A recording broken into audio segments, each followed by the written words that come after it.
anything you do say may be used as evidence. All right? Sorry? I am a judge in my country. I even have immunity. I am not a criminal. You've got immunity in this country? Yes. I have a diplomatic passport. Nalabyeko ka video k'omukulu kakwenza ng'agamba omusango oguvunaanibwa Justice ono ate UN gundi kwali gye emisango ate gyerina okulwanyisa gyennyini kiriko gamba nti omupoliisi ate bamukutte nga bba ng'ate alina okukuuma abantu n'ebyabwe kati nga bagamba awo kyawadde UN obuzibu kuba gyegyo emisango gyerwanyisa human trafficking, modern day slavery gy'ogamba gy'oli kakiiko gyeyabadde ali mu kukubira enduulu bannaye tebantwala kakati kye bakola webeera nga UN ng'eggwanga Uganda lyo lyewaddeyo libeere nga liteekawo ttawulo then kye bakola oyo abadde diplomat nga bamuconsideringa persona non grata nga bamukomyawo ng'ekyali ku commission oli yaliwe Canada omujjukiro yali yambadde nzijukira wame eyaleeta abavubuka baba bamukomyawo bakiyita diplomatic remedy ne bakomyawo naye kaakati wano ekyasinza okukola obubi UN kumuvaamu kati Uganda yo tesobola gamba banayo olw'enkolagana waffe ne UK omuntu waffe kale muntu we nanti obuzibu Uganda naye ina agreements zerimu ne UN naki ate ono abadde kakiiko kennyini kati ye UN yagambye nedda bane tulina kubeera example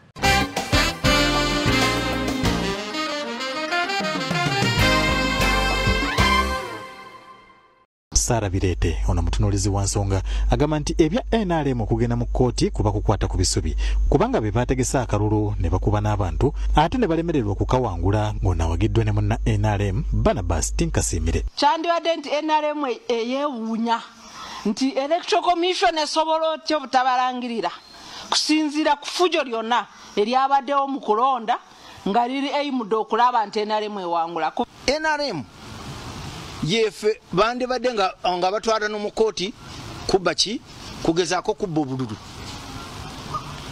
kuleeta violence is an election offense singa twalaba nti sireko 13 Luwemba 14 na Lukola kakaaga NRM ewangudde kanaana kyandibadde kiraga nti bano bamenyeemu obululu bwa Nuupu bati rolo yaabwe mu kulemeramu teyali significant ate nga kiba kikulaga abalonzi nti ennono omulanga babiwulira bulungi nnyo okitegeera kirekawa maama bwensinga okweraliikirira baba maama kimulekawa maama tewali bwekyali mulese kuba n'okumudisikansingako mu kalulu k'ekawempe nakyo kyatuwa obuzibu tetulina siraba wajjira even in the first place okitegeera tali tumuwe ekitiibwa maama okitegeera naye bagamba eyeweeza omumba gwe bazikuba nti yakola blanda y'amaanyi not once not twice every time she got an opportunity to face a camera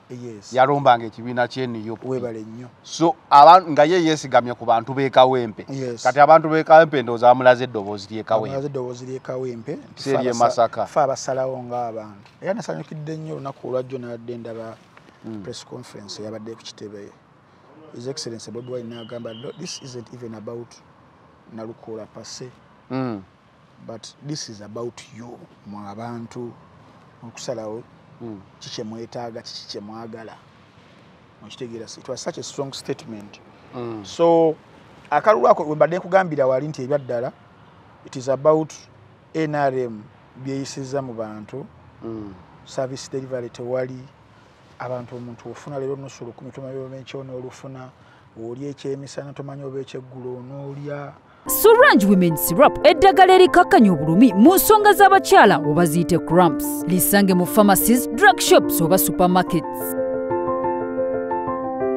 lino lyakakasibwa National Drug Authority. أعوذ بالله من الشيطان الرجيم بسم الله الرحمن الرحيم السلام عليكم ورحمة الله تعالى وبركاته nze Haji Yasin kiza omusomi w'eddwa nkola ku misango bula ly'abaana gwa yalimu okuzaala abonaabona anoonyeza obufumbo n'obutambulamu emirundi gyonna akabyo obwavu atalina mulimu ebizibu eby'amaka eby'emmaali omukisa yagenda ebulaayo okukola toyina mirembe toyina mirimu nsangibwa lugalambu ku lw'ejjinja osobola okukuba ku nnamba ezo ali ewala osobola oyita ku WhatsApp ku namba zange ezo zolaba ku screen yo. Focus 360, the final channel call. Every Tuesday tubeera ne Wine Frank Balkeza Frank Antambi. Nga tuba tusaako show yaffe gye tuyita In Focus. Okusinziira In Focus with Frank Antambi. Okusinziira lenzi ye webetunuulidde ebintu nga we bitambula. Zanero yali eno ku mic yo ate side eri tulinayo Isa. Frank. Cheers. Buuza kuba tulaba this early morning. Definitely. Ero tukeddemu omusajja agenda mu meeting. Mulaba nga sho nyimpi nga mumanya.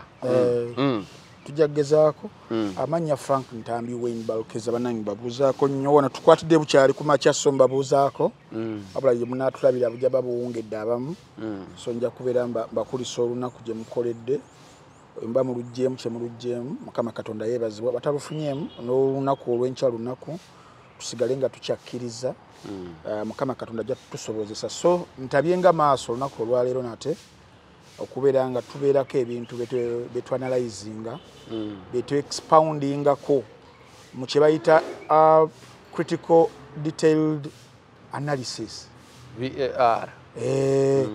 Era ssebo nzikiriza nkugambe nti olibye ogenda kunnyambako nnyo okuvuunula okuvuunula kuba tugenda beera mu mateeka waliwo cases bbiri eziri fundamental nnyo ez'amaanyi zenjagala tu expoundingemu n'ebyokuyiga waliwo omukyala Lydia Mugambe Justice namulabyeko lenzi yo yatunuddeyo naye lwaki mpikinze interest obeera nga oli bweru wa ggwanga Uganda oli mu UK oli mu America oli mu ensi bwezityo ezo bino ebintu byemuwandiikira abantu ne mubatwala letters ezo facilitating travels zaabwe okujja okubeera eyo nammwe tugenda kuyigira mu kino naddala ku mateeka agatwala ensi ezimu kuba Justice Lydia Mugambe ye alinze ng'ennaku z'omwezi May 2 abeere ng'asomerwa omusango she was already convicted so alinda ku sentencingibwa tebakyali kukizza mabega tekikyasobola kudda mabega gavumenti esobola kulwana ngenda kukubuulira ebyabaddewo ssebo mukama wange so awo tugenda kutunulawo nnyo wetuvaako awo aye tukomewo mu ggwanga erya Uganda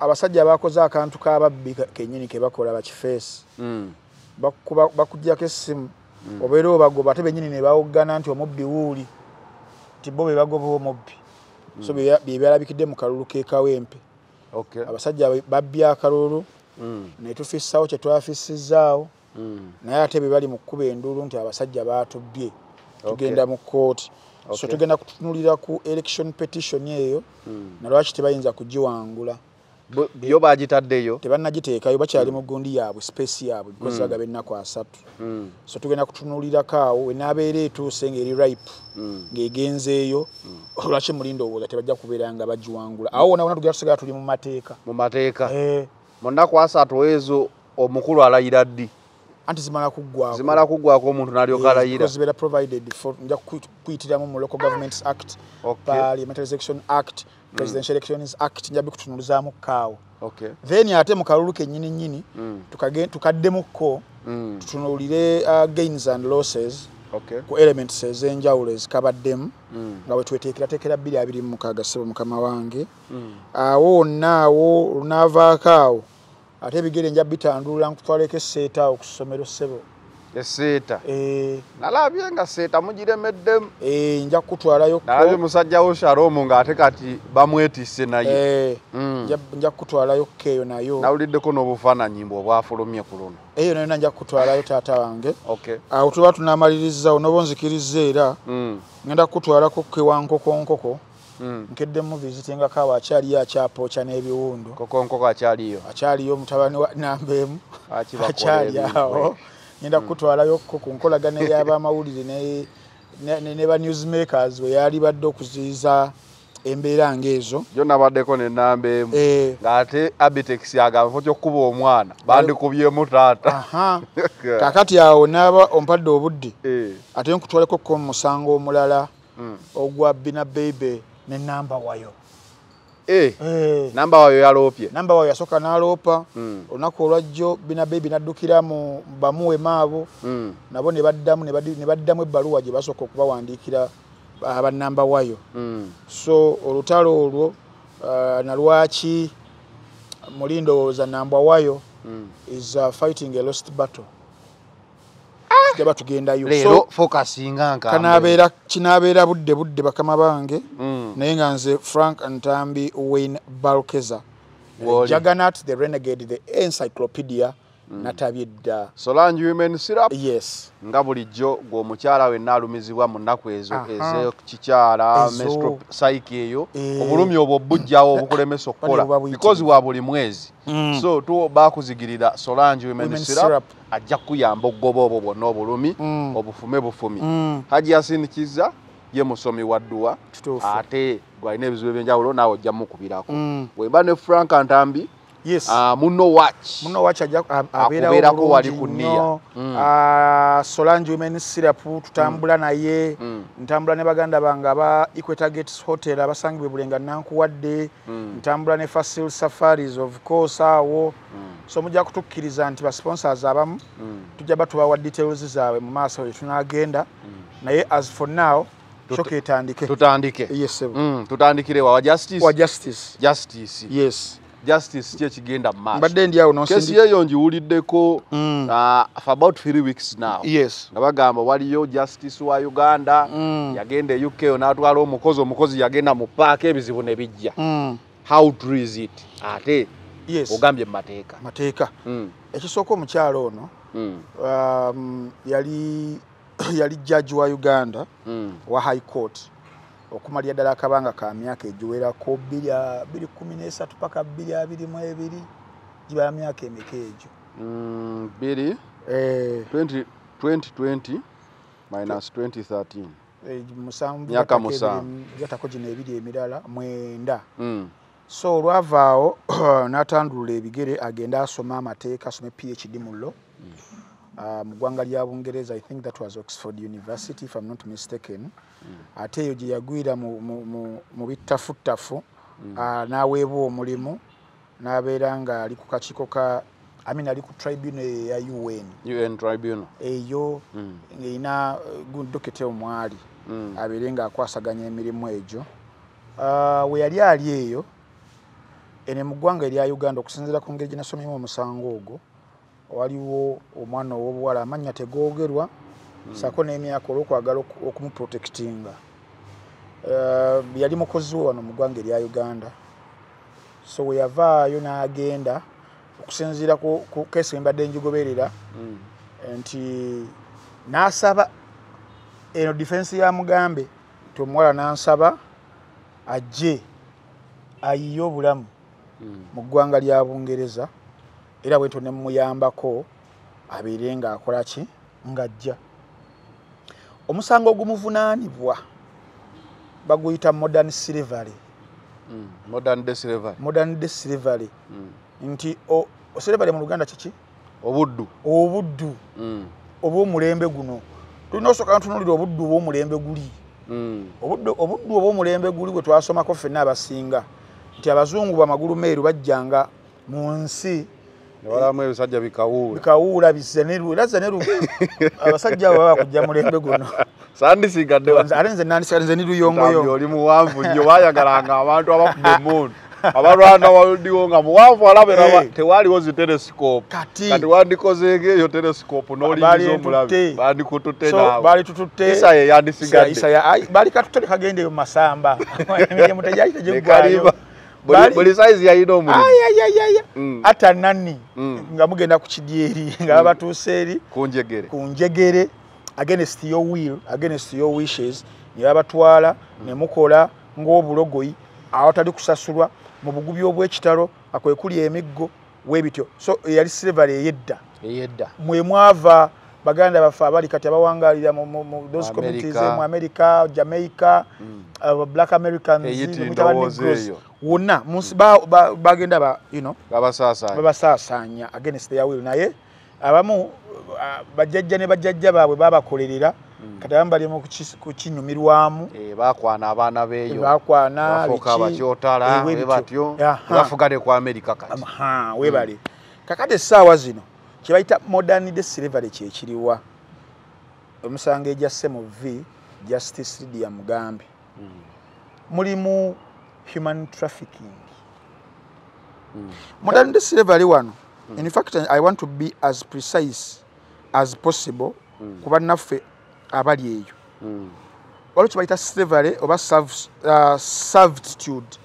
servitude oba forced or compulsory labor eyo tino holding omuntu in slavery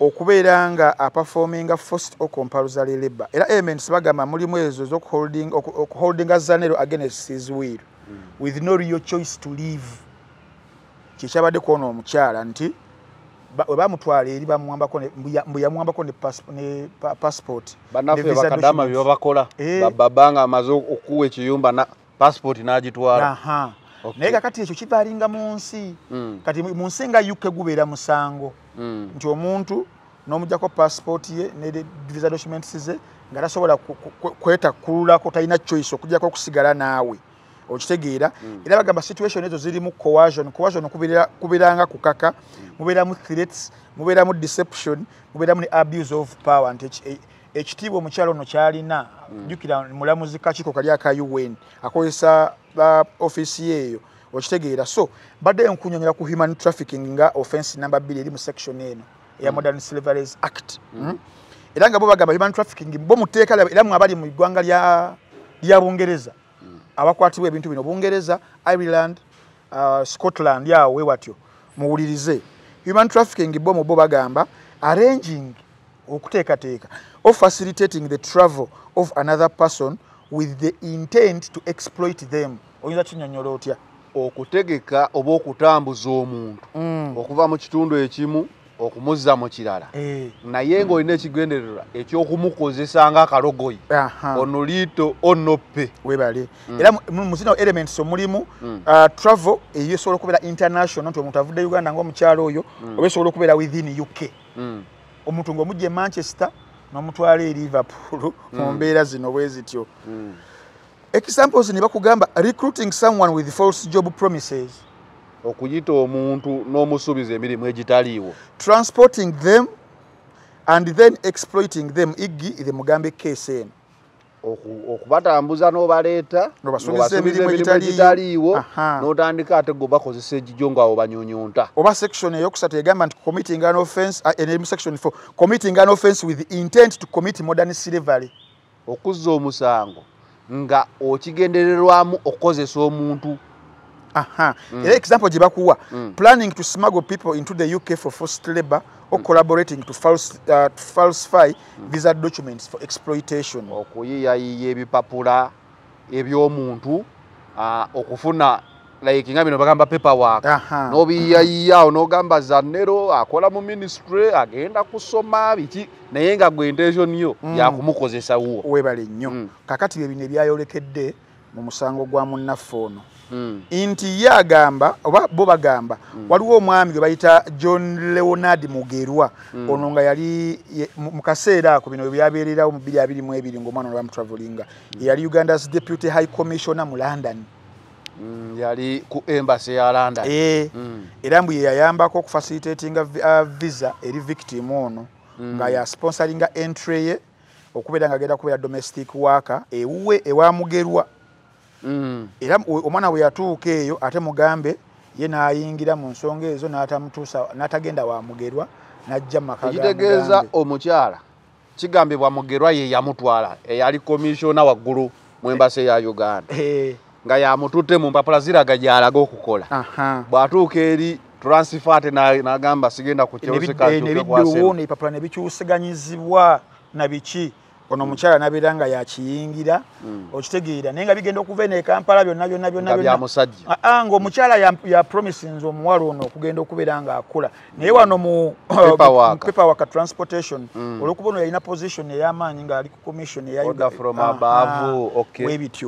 so era mu try eno yatandika February ndowooza 2025 Mugambe omukyala ono n'adinayinga charges zino n'agamba bannange nze tegonsinga sinaba kubeera nga nkonspiring ko kubeera nga breaching UK immigration law sinabikolako in fact ndi wa mutima mulungi omwana oyo yangamba nti muleete abeere nga ayiiya era ne muleeta olw'omutima omulungi gwe nnina nze mugambe waabwe ate ye omwana we baamubuuza oba omukyalo oba omuwala ye n'agamba nti we natuuka wano buli kimu nekikyuka yanzijako passport yange nembeera nga seetaaya nanteekako embeera eyo sisasulwa buli kimu kyonna kyonna so n'avaayo n'abeera nga agenda yekubira enduulu ku poliisi waliwo kye bayita CPS mu ggwanga lya UK Crown Prosecution Service yeyo ebere mu Uganda what is its equivalent CPS wano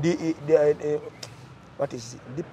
DPP ya polisi esalawo file kyegenda ko musango bawuza omusango emisango ku side ya government bebavunana ku side ya state okitegeera so ne babeera ngo omukyalo ono bakola buli kimu kyonna kisoboka ne babeera nga bamukwata n'akwatibwa era waliwo ka video akali mu kutambula oba gwe wakandazeeko omukyala nga bamusanze n'agamba nze nina immunity temusobola kubeera nga munkwatako nali simanyi nti abalamuzi batya nabo ekigambo yo under arrest naye bwe nalabye omulamuzi yakitiiridde eddala ekigambo under arrest naye bano si basayininga za arrest warrant z'abantu be badde basinzeewo okubeera nga bazisayininga so mu mateeka omuntu ng'alina immunity diplomatic immunity asobola okubeera nga tajja kukwatibwa ku misango kagubeere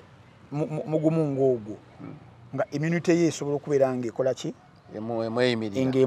tulaba president tavunaano ne mu nsi ezo ekyo weekiri era obadde ombuuza ekibuuzo kwambadde nkugambye nti kyawedde alinze ku senteensingibwa n'ogamba gavumenti tegenda kubeera ng'ebiyingiramu kuba omukyala yabagambye nze olwalolo yange gye nnina ndi mulamuzi kakiiko kali aka UN ke nakugambyeko ekyokubirina diplomatic passport n'olw'ensonga eyo nina immunity temujja kunkwatako mukyala baamukutte wakati ate awo ng'ekiyinza okuba nga kimuyamba kuba mu diplomacy era bakutte omuntu oyo bw'atyo ensi mwava esobola okumusaba oba UN nsi bbiri gundi bbiri UN bodies bbiri ezisobola okuteekawo embeera alimwe that is if emisango egimuvunaanibwa giri within the job description yamuweebwa naye gibeera giri outside ng'egyo ono kizibuwalira ensoko oba bodies okweyimirira era we batu ne bagamba muleke etteeka liteekenga its course kubanga amasimu gwakubibwa ku embassy ya Uganda UK neno ne gakubibwa ne UN kwabadde awoleza bonna ne bagamba musango kyogo guli bwe guti elements ziri mu kyekyaliwo tikiri bwe kiti nti mugende mu maaso nalabyeko ka video k'omukulu kakwenza ng'agamba omusango oguvunaanibwa justice ono ate UN gundi kwali je misanga ate jerina okulwanyisa je nyini kirigo gamba nti omupoliisi ate bamukutte nga bba ng'ate n'okukuuma abantu n'ebyabwe kati nga bagamba awo kyawadde UN obuzibu kuba je emisango gyerwanyisa human trafficking modern day slavery gyogamba gyoli kakiiko gyabadde mukubira enduulu banaye tebantwala kakati kyebakola webeera nga UN ng'eggwanga Uganda lyo lyewaddeyo libeere nga liteekawo ttawulo then kyebakola oyo abadde diplomat nga bamuconsideringa persona non grata nga bamukomyawo ng'ekyali ku commission oli yaliwe Canada omujjukiro oyo yali ambadde wame eyaleeta abavubuka baba bamukomyawo bakiyita diplomatic remedy ne bakomyawo naye kaakati wano ekyasinza okukola obubi UN kumuvaamu kati Uganda yo tesobola gamba banayo olw'enkolagana waffe ne UK omuntu waffe kale muntu we nanti obuzibu Uganda naye erina agreements zerimu ne UN naki ate ono abadde kakiiko kennyini kati ye UN yagambye nedda bane tulina kubeera ekizambu tube kyakulabirako eri abaana abato refu yagenze mu buli wokola kibawe ekifaananyi ekirungi ewe muwoza twala abadda tubireke tebirina mugaso nibagambe mbwa mutwale naye okusinziira omusango guno bwe guli nafunye mixed opinions ku bantu abamu abali e UK okulina oli mukwano go ye Shaba yes yabadde naye nalabyeko story ye nga nnyonnyola ng'agamba omuwala ono ayogerwako ffenna gwe tutamanyi anti bi ennomo yisawo nero bakolera olwe obulamu bwabwe balina okuveetinga omuntu gwe bakuwa okukukolera bwe yali amukolera wano e Uganda kitegeeza oba omutegedde bulungi kiki ekiyinza okuba nga omuntu obadde omukolera e Uganda n'afuna akalimu e UK oba agenze kusoma mufo kyogamba nti akalimu kaweddewo n'agamba waayi kaŋŋende n'omuntu wange kiki ekiyinza okupushinga omuntu okwefuulira kweyolemu ndowooza muli wano mu ggwanga erya Uganda abamu ku bantu abasinga okumisiyuzinga privileges zibalina ne positions zibalina n'obugagga bwe balina okubeera nga bateekawo embeera embi ku bantu be bakozesa be bantu bano ate bali mu offices ezennene gwe njagala nze ojja ogende weegendereza okole n'okunoonyereza awamu kino kye balisubiddemu no housemaid akolera ntambi nga mpaya ekifaawe kinene commissioner mu URA osobola okunsanga ng'omukozi wange muwe $5,000 $10,000 under payment nga temukozesa nnyo okitegeera naye ntambi gundi n'agumirawo omuntu yanono isa n'agumirawo because maybe waliwo ebitafutafu awo ebibeerawo TV balabalabako webityo okitegeera so ne bakuumira abaana mu mbeera eyo okitegeera kale ogenda eri ebweru ate n'ayagala extension esigale ng'eri kiri kyekyo osigale ku nnomo ye Uganda kubanga wano mu ggwanga erya Uganda tewaliwo mateeka makakali gakwata ku bantu abo kyova olaba nti era ne Kakwenza yabadde annyonnyola yagambye nti wano mu ggwanga erya Uganda w'okomawokko abantu abali mu position y'omukyalo basobola okubeera ebitundu nga 99 ku kikumi abakozesa abantu mu mbeera eyo eyali badde ng'eya modern day slavery wano mu ggwanga erya Uganda but because amateeka gaffe go either manafu oba si kyekyo nti waliwo begakwata ne bebe gatakwata abanene babineppe omuntu ali mu level eyo ogenda ku police n'ogamba my boss has failed to pay me police ekubuuza who is your boss n'oyogera erinnya my don't involve me in your things don't cause problems mu nsi ziri waliyo amateeka gakwatira gayamba olaba bisolo biba n'amateeka wali ebisolo nakulumiza luli gundi yatunyumiza omugenzi Isima ng'ali Sweden omusota gwajjaawo mu neighborhood n'agutta ne yeewaana batidde omusota agenda okulaba nga vaani ezze emutwala nga vaani ezze ab'amateeka nga waliwo yakubye essimu neighbor yalabye omusajja omuddugavu atta omusota ogutalina kye gukoze omuzungu yali agala omusota gumale kukola kiddala gulina eddembe lyagwo okukola ki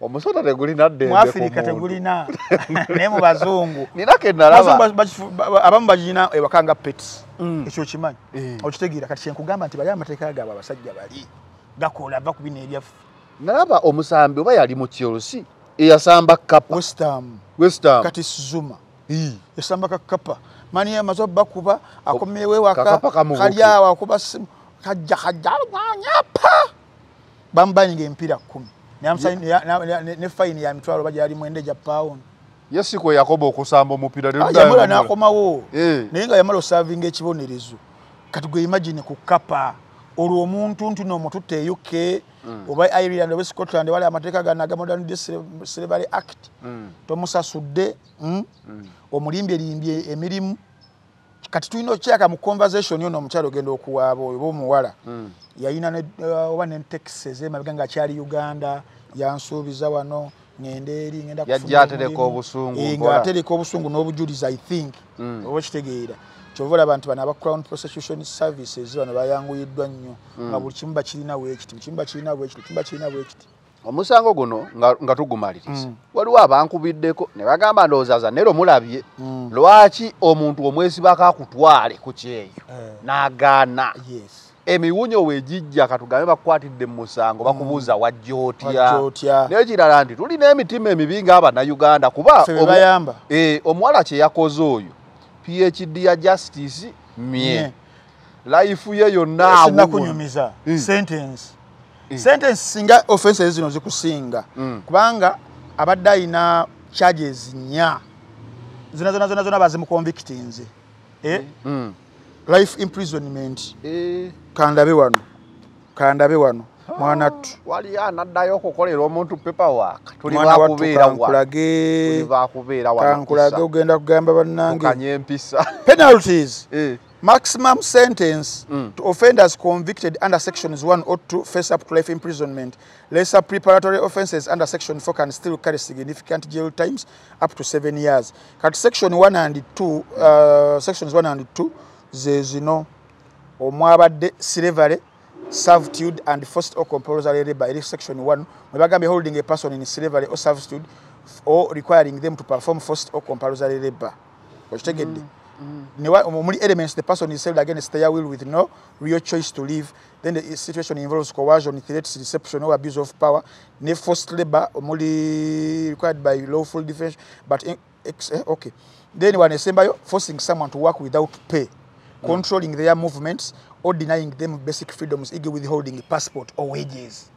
Ebiri mu section 1 kati ntegedde wacho omulamuzi wano nga bamugamba you under arrest yatidde nnyo because yetteeka yalisomya alimanyi yalitegedde kati yatunuulidde ku senga gunsinga yes life ogambye life imprisonment kweyo section 1 kuba wano mu musango gwe zezo byebye bimuvunaanibwa mukazi wattu omwana oyo yakoze bubi wakite yadduse n'abula bubuzi n'atagenda ate kati abuliro dange papula biriwo no bamusanga eri bamutikke papula byo biriwa okitegedde toyinza kutuusa ku muntu ate ku life imprisonment wadde bayinza okukusaasira naye oba osusiza oba omuwala teyategedde kiki ekijja okuvaamu mugambe forced her into unpaid labor as a maid and child care provider, withholding her passport, visa documents, and phone to limit her freedom. Dila mabantu mu Luganda.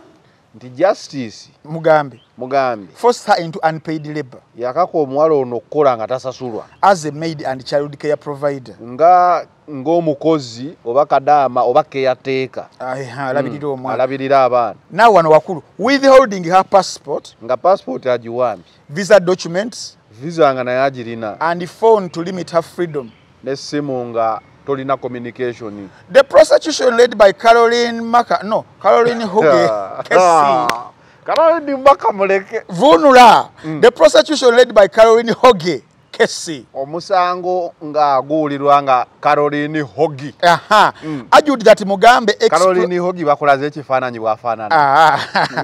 Argued that Mugambe exploited the victim's lack of understanding of her rights. Agamba justice yakozesa process by process naive obutategeera intending to make her life easier at the least possible cost to herself.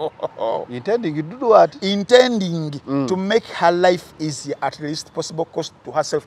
Kino bakiteka mu bukomera byamulimba obulamu agenda bukyusa nnyo mu mbeera entono ennyo ku kasente akatono akasembayo ndowooza. So waliwe nkugambye withholding a passport ne visa nebibera nga bigwa mu section eyo number 1. Caroline bazibu kuva ku Maka. Kuba Maka naye yalese ddawa n'ebizibu Uganda. Timanya alina sirimu. Amusiga abaana. Kakati Caroline ngenda kunoonya ntono Maka mukwano gwange nnyo. Mukwano gwange nange. Kati wano mu Uganda eyo statement ojogerere UK. Oberanga Mugambe. Caroline Maka tumutekeko obujogoga. Wano you get away with it. You don't get away. People have gotten away with murder. Caroline Maka jangu ku final channel tubulira omuyimbi abantu bamwewale kuba kati olemesa emirimu gya government okuyizira akawuka kasiri. Wano mu Uganda kugambe you get away with it. Nga tubyogera. Manyi gundi omanyi mulwadde naye you can't say that. Ante dobate tumukeberanga ko tuli basawo. So Caroline etegeza olaba Caroline erinnya lite. Sisi yakola gondi Bobby Wine. Iwomma. Namusanga ndeba. Ye Caroline siye yazina n'akayimba ako. Ye yali mu gondi. Yali mu video ki Caroline. Mwana gwe Aido njawulira buli wenkula besimu. Awo musisinkanira Caroline ngazina Aida. Ngatambula awo. Mwana gwe nnyabo tomenya. Walero. Olaba ka video yako Caroline olidde mmere nyingi. Nnyo kusekaro. So omukyala Mugambe ngenaku z'omwezi May 2 bizibu. She's going in for a sentence. So we don't know whether her position kugundi ya UN. In fact abantu nandi babuulidde kyabadde akola kakiika Uganda kyogamba Uganda terina kyesobola kukola kutaasa muntu waayo kakati ndakatono yako ku wawano mugambe emyaka 49 gyalina abadde studying law mu PhD ku University of Oxford nga bwe nagambye. She was also serving as a judge on the UN International Residual Mechanism for Criminal Tribunals. Abadde era mulamuzi ku UN. Yes. International Residual Mechanism for Criminal Tribunals. International Residual nga sikategedde ku mutendera gw'ensi yonna tubone ole kati wali awo bayomba dinero tamanyi residual luno olulimi lwaba namateeka nze siri munnamateeka oluzungu lwawuka olw'amateeka lulalamu kati ndowooza wayini franka yasobola obaalumanyi naye nzi sijja kulwesibako international residual tegeddemu international ku mutendera gw'ensi yonna residual sitegera kikategeeza oba badde gamba international residence. Era no court bagiteekawo 2010 okubanga performing functions as international criminal tribunal ndakonda be anyway tugende ku kirala in focus wa walala wogitedde so justice waffe naye Ugandan government bambi Bannayuganda abali wano wosaba omuntu okutwala ebweru n'agaana tonyiiga kuba kati wano mulimu gains and losses ono yafunye obutuuze okusinzira ku gravity y'omusango olabira ddala nga bagamba Uganda kyo teboogera na linnya ly'omukozi bamuprotectinga naye kati ate fe abali wano abagamba munnaye Olivia waki tonsindikirayo nkoleraako nzije nkulabeko tekikyasoboka tudde walala naye story eyo it depends on the coin you're looking at it kuba badde butulesereseemu badde njagala nkubuulira emisango gye yaliko ng'ali wano e Uganda emigimu ku misango n'engeri gye yagitaputa. Tumuleke omulamuzi obulamu bw'omulamuzi obulaba bulinga bwa Franka Ntambi Eva ajja kuba yamwekwasa kati waliyo abasanyuka namwe omukyala yasalira omusango Katonda akusasudde okitegeera waliyo abowe batyo kati twagala boogera kugamba nti nno ekyo tukireke Frank tetujja kwogera bantu abo kuba mu line of duty gye yalimu of course yalina okunyiiza n'okusanyusa abamu. Tuddewa tugende mu kalulu ke kawempe kemwabbye baani aba NUP ani yabbye akalulu NUP yabbye akalulu nze nalabye majje ne electoral commission nga be babbye akalulu Museveni yagamba Mwami Museveni yatuuka n'okugamba nti kali akalulu akaggwa aka generation Bobi Wine yamubba obululu miliyoni namba miliyoni oba bbiri oba emu ega banna ebyaddala saalabye kuba NRM nga bba akalulu nalabye majje nababala byesitegeera kati simanyi electoral commission oba security be babadde babba akalulu ekyebuuzibwa babadde bakabbiraani era okubba akalulu kitegeeza ki voting is a process okuva ku kwewandiisa okubba kwa akalulu kwe kwatandikira ng'embooka evugga kasoote kawembeera yonna etakkiriza muntu kusalawo mu ddembe lyoba otandise okubba akalulu n'obwomugaana campaign mu lulimi olwangu bakiyita electoral irregularities. Kitegeeza okubba akalulu mwe mubeera bribery mwe mubeera intimidation mwe mubeera vote rigging mwe muli ballot stuffing nga waliwo ogambye leero wagambye wenda kwogera mateeka ogambye bakiyita vote what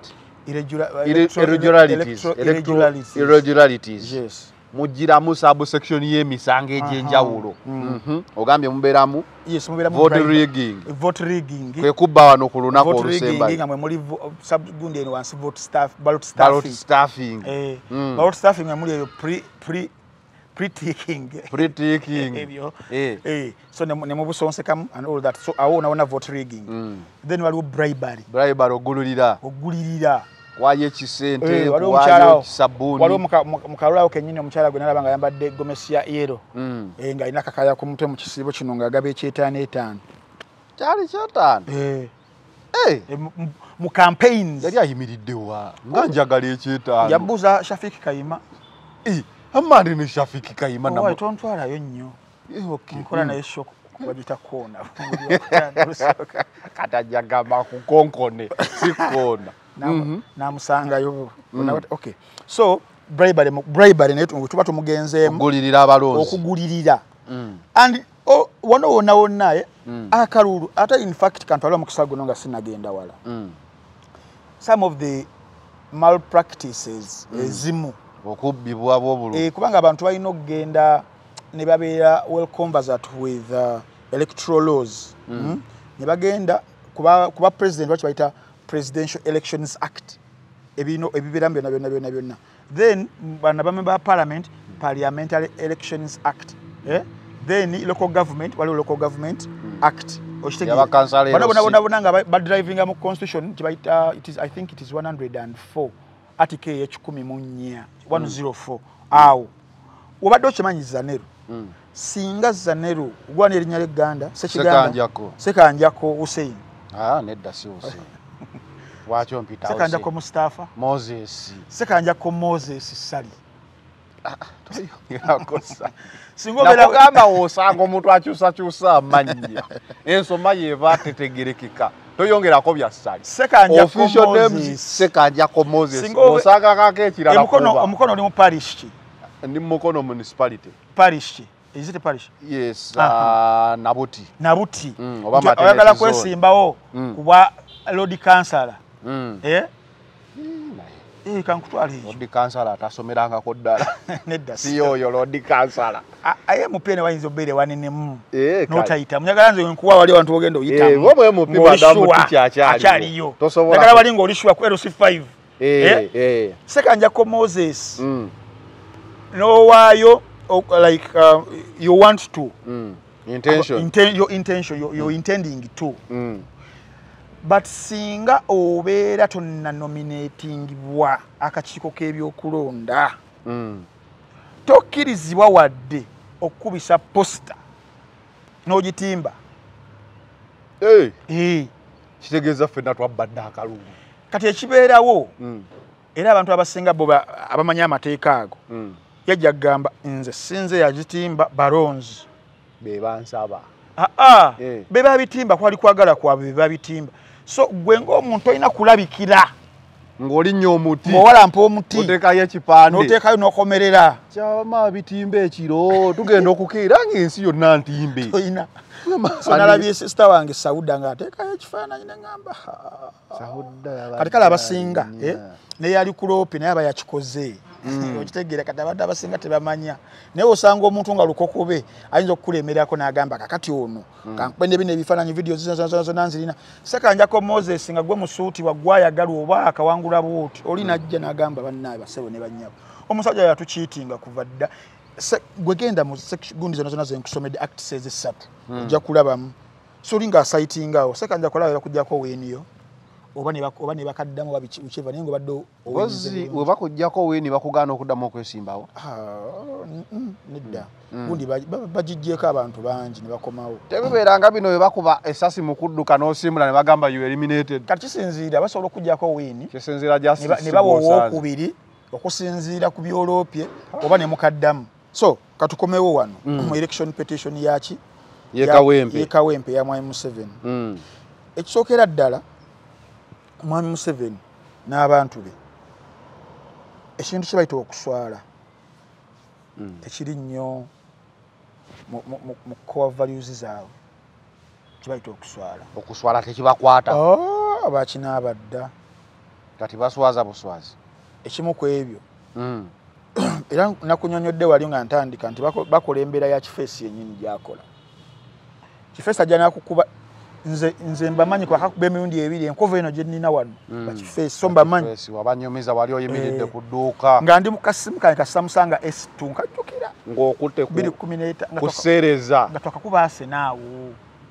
kati ekyo kyaki ndi ku X ndi mu ku-updating abantu era muba mwakakuba Aseno twali bakuba Aseno kale 82 kyolabawo bakubeemu Bakifeesi ate batera owagira Aseno omwana yankuba eŋŋoomi nga Bakifeesi abo nga bayitirivu omwana yankuba eŋŋoomi bambala empeta kati ye yankuba nga muno mu mukono gwe bamunyumiza nga bambala sleeves zino kati nga mulimu amayinja gano agaminzaani gano gakwota omwana yankuba eŋŋoomi yali ekyo wali nokka nenzikira nentandika okubulidinga omusaayi so bano bannange bagenda okugobaagobako ng'ate gwe bagoba naye ali mu kkuba nduulu omubbi wuuyo kati wano NRM kyeriko nti mu mivuyo gye yamaze okubanga ekola mu kalulu ako omwabadde ebintu bino wammanga omwabadde intimidation through violence violence eyo ngeri facilitated by state resources military embooko ezakubwa ab'amawulire empitirivu ennyo omwalina okubawamba ne babateeka mu bumotoka bwabwe obwo ne babakubiramu emiggo ebigala by'emmundu ne babawamba ababaka ne babawamba ba polling agents ne babawamba ba agenti baabano wonna bye bakola ebyo ebyo sorry national resistance movement ye yabikola kakati ng'ovuddeko awo tugende ku vote rigging nsijukira nali nakava wano lwakubiri so kyali nali nakava wano ngenda ogenda ku social media okwo nga bwana Joel Ssennyonyi bwana SG David Lewis Lubongoya balina ekiyumba kye bafunzizza ng'abasajja bali wali batiikinga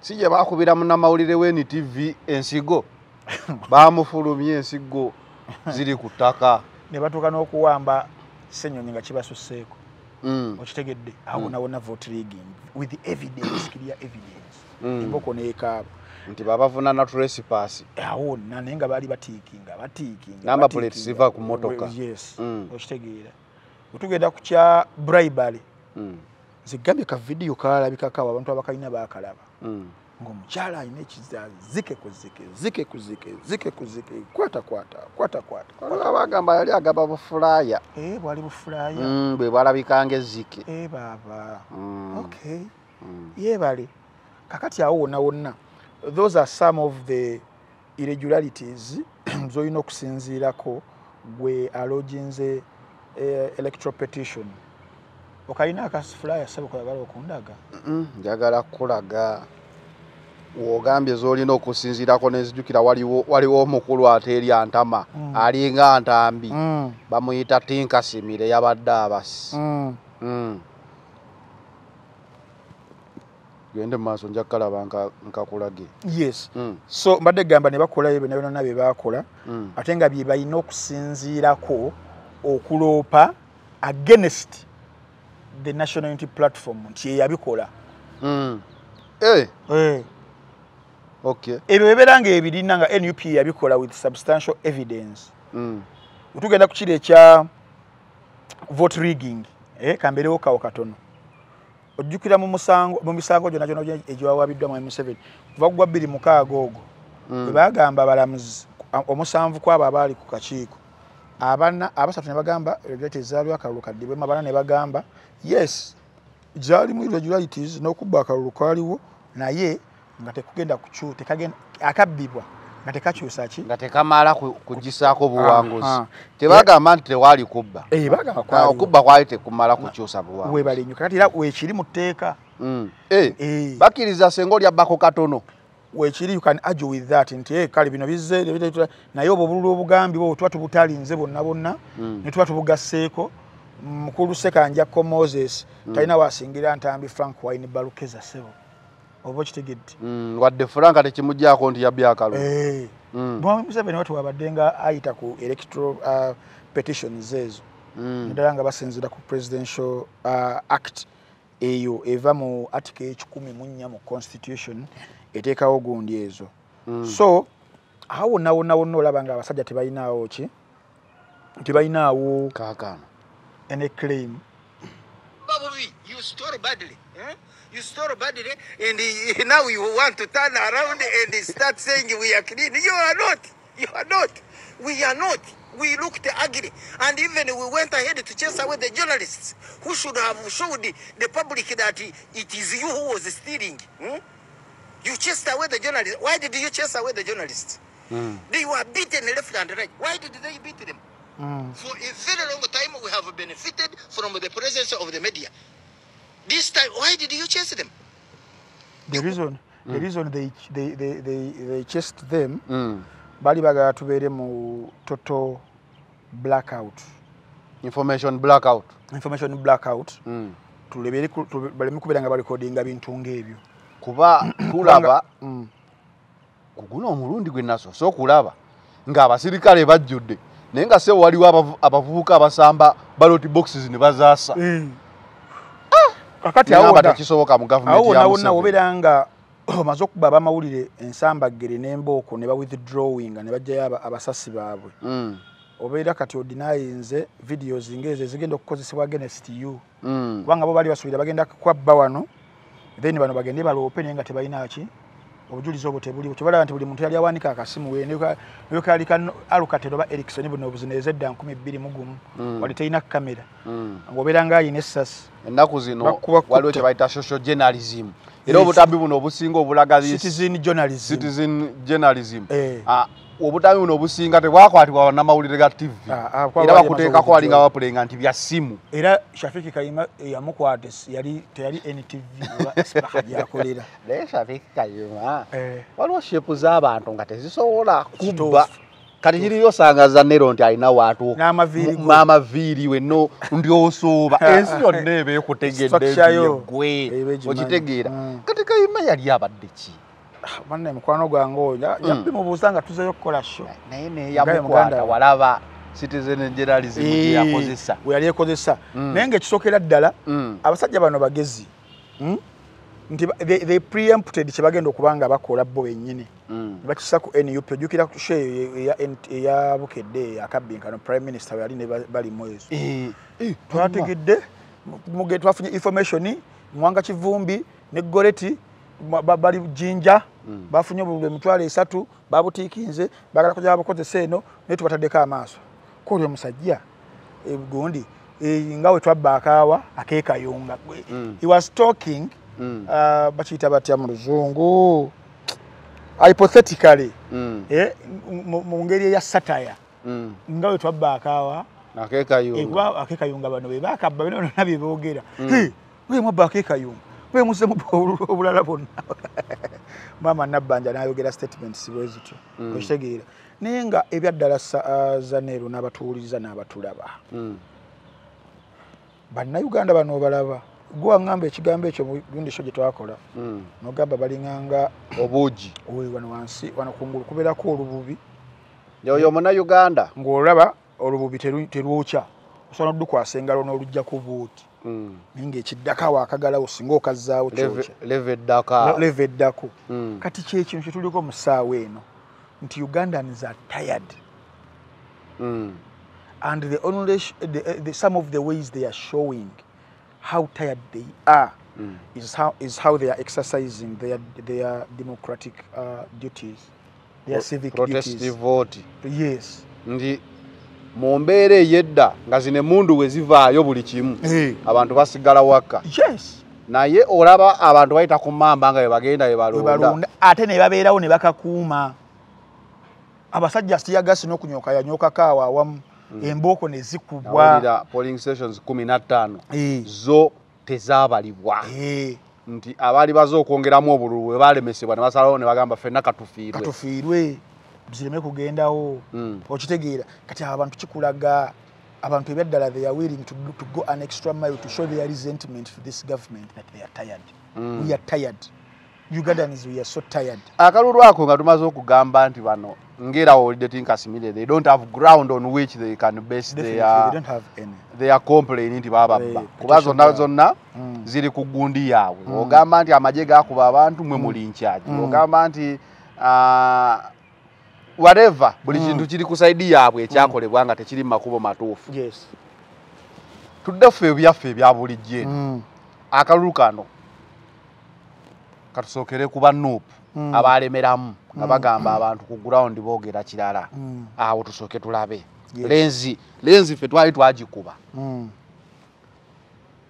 akalulu kano ka justifying nti NUP election committee yaabwe eyo eya vetting committee yasala amazima n'obwenkanya nga DP kituufu nnyo kubanga had it not been a decision nti yali ntuufu mu kaseera ako twali tuse mu kalulu kano ng'obululu bwawuzibwamu nti abasatu abaava mu bali 10 abakasigalamu kansolo yebazi nalukola nga yawereddwa kaadi wabula Luswa Alex Muhammadi na Kyegwanizi n'akasigalamu Nsereko comedian naye n'akasigalamu nga Luswa ground gyakuwa bakyakasigaddemu nti abalonzi bamugambye biveeko ebyo ebyabo fe tukwagala oli mu suuti banyoka sigalemu n'akuŋŋaanya obululu nga tebwenkanankana na gundi eriya kodi ya Uganda ya +256 nga teyatuuka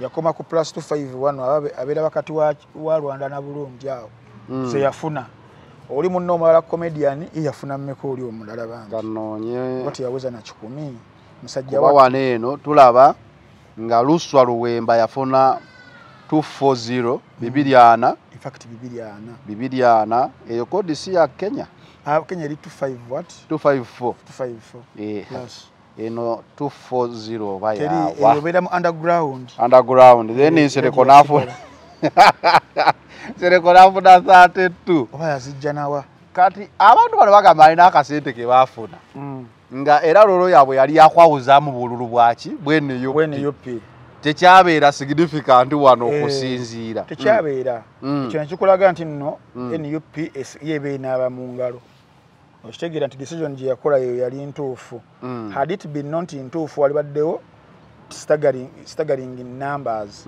nga tulaba nti owakanana yali wangu nga tulaba Luswa kanana oba kenda Luswa 13 Nsereko oba okitegeera singa twalaba nti Nsereko 13 Luwemba 14 na Lukola kakaaga NRM wangudde kanana yandibadde kiraga nti bano bamenyeemu obululu bwa nuupu but lolo yaabwe mu kulemeramu teyali significant ate nga kiba kikulaga abalonzi nti ennono omulanga babiwulira bulungi nnyo okitegeera kirekawa maama bwensinga okweraliikirira baba maama kimulekawa maama tebali bukyali mulese kuba n'okumudisikansingako mu kalulu k'ekawempe nakyo kyatuwa obuzibu tetuyina siraba wajjira even in the first place okitegeera tali tumuwe ekitiibwa maama okitegeera naye bagamba eyeweeza omubagwe bazikuba nti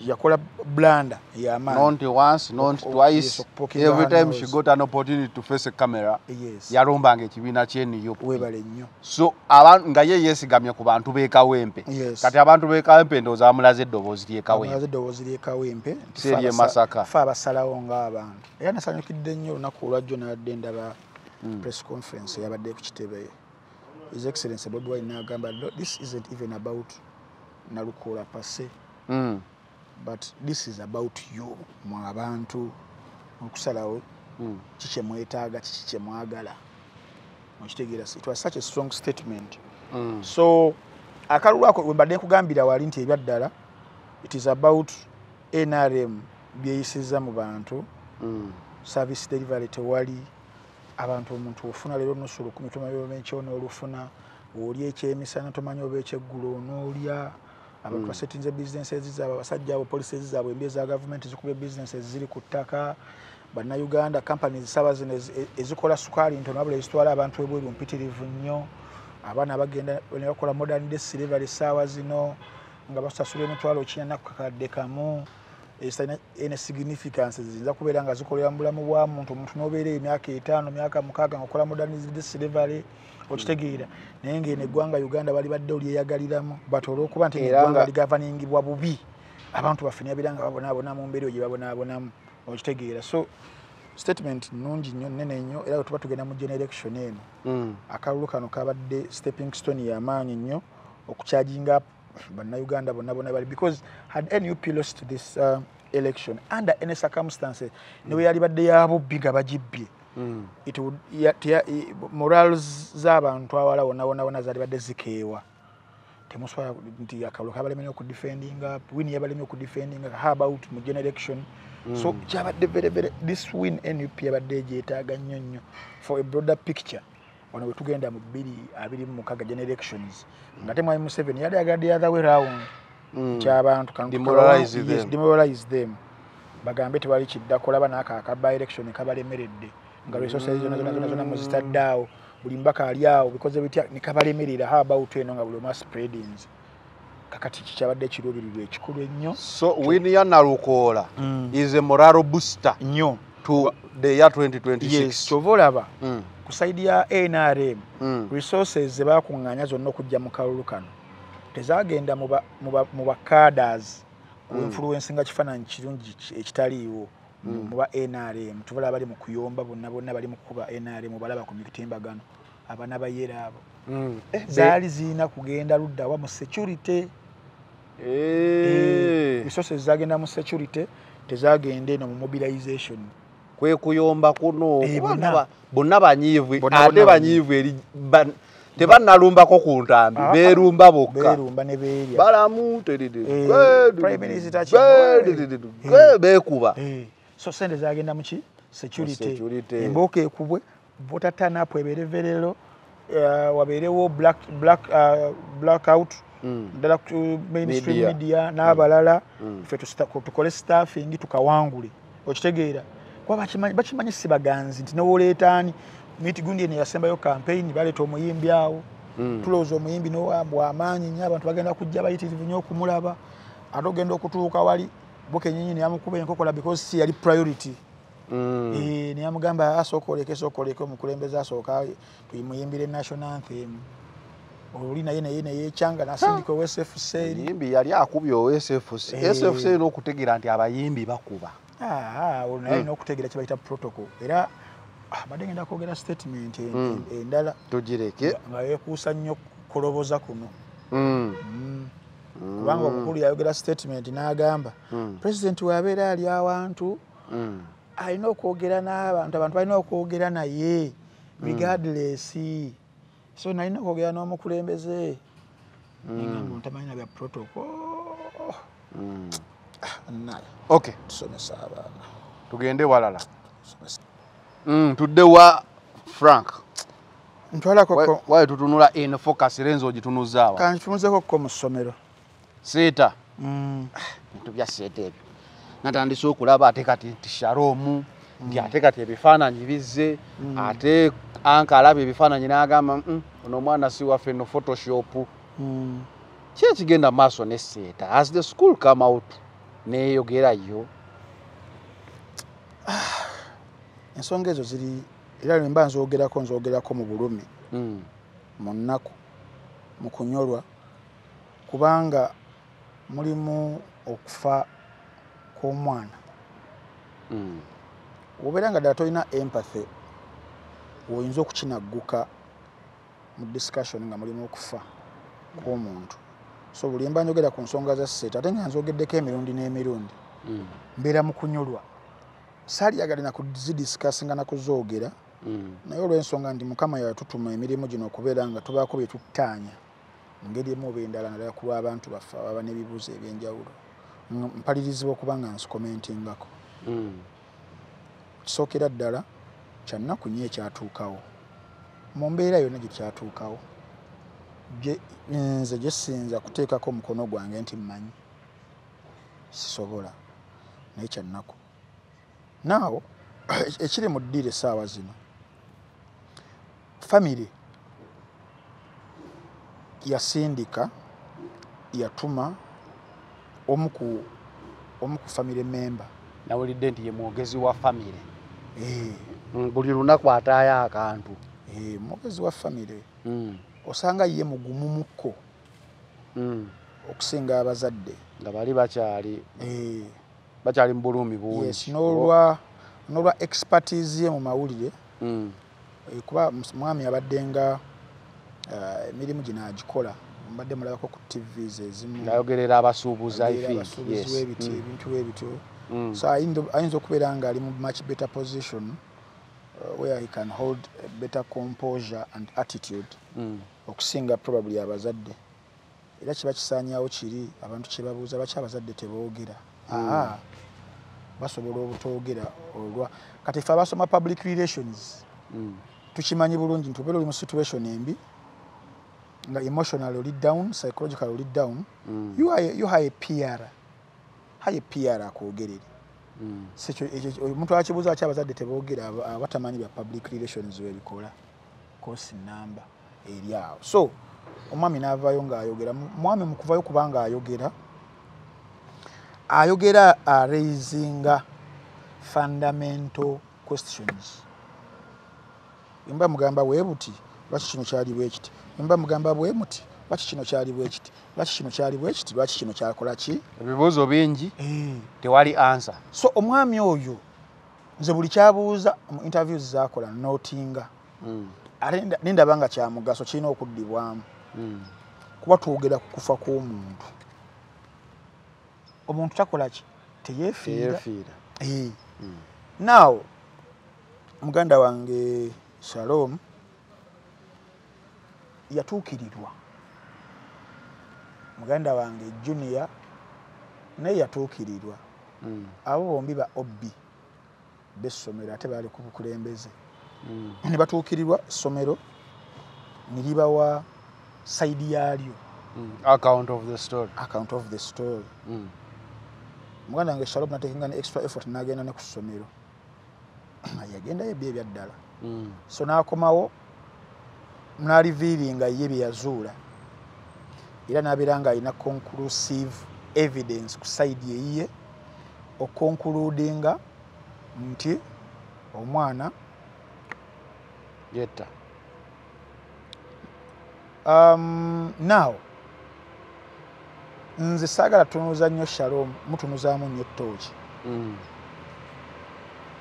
Ettooki eno njagala njikube ku bantu babiri, bodies bbiri. Somero, police. Aba babiri. Kubanga Shalom n'ofuna Shalom n'ayogera ekyaliwo. N'ogatako ne Sherlock Holmes. N'ogatako ne whichever any PR gwomanyi oba any person of high gund gwenayina gwomanyi. The Zaneros, the Ntambis bajja sigala bakyabuuza. The family bajja sigala bakyabuuza ebibuuzo. Ekisooka ekibuuzo lwaki bano be bayogera. Are they the mouthpieces of the school? Is one of them the head teacher or the headmaster or the director? Nti nedda. What position do they hold to have such information or okujogera on the behalf? Esaawa zino wabeera even if they are obese. Esaawa zino wabeera wayiswa mufumbiro mu kuba PR abensinga okwagala n'okumanya. N'ayogera Shalom binnyini byayogedde. Era sitirunze entambi ja kusigala nkyabuuza. Mwamuwadde okwogera ye sekama w'essomero oba wa NUP. Okitegeera. Kakati awo ndowooza we wali zibayita enkalu. Enkalu eri nnyo ku lekaria ali mu kwetikka message. Lwaki agyetikka era agyetikkira mu ki mu capacity.